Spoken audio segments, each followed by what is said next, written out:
أساسية اليوم على الجهة اليمنى من خط هجوم فريق برشلونة. أندري انيستا على الجهة اليسرى، وكقلب هجوم تيري أونري ليس إلا.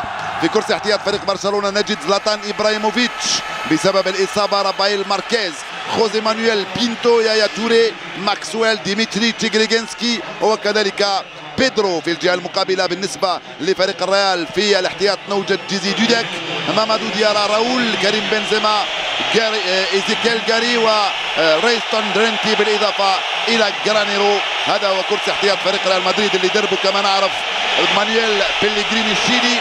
في الجهة المقابلة بيبي غوارديولا هو اللي درب فريق برشلونة الإسباني، حامل اللقب، حامل دوري أبطال أوروبا، هو الفريق الأقوى على الصعيد الأوروبي في الموسمين الماضيين، والأفضل هو المرشح للفوز بلقب بطولة لا ليغا، وكذلك للفوز بلقب الدور كأس رابطة أبطال أوروبا لهذا الموسم. ولأن المهمة سوف لن تكون سهلة تماما بالنسبة لعناصر فريق برشلونة الإسباني. ضربة الانطلاقة ستعطى بعد حين من حكم المباراة إلديانو مايونكو الذي سيدير هذا اللقاء. الأنظار طبعا ستكون كلها موجهة نحو الثنائي ليونيل ميسي من جانب فريق برشلونة، وفي الجهة المقابلة كريستيانو رونالدو اللاعب البرتغالي الذي يلعب الكلاسيكو الأول في مشواره وفي تاريخه في الجهة المقابلة.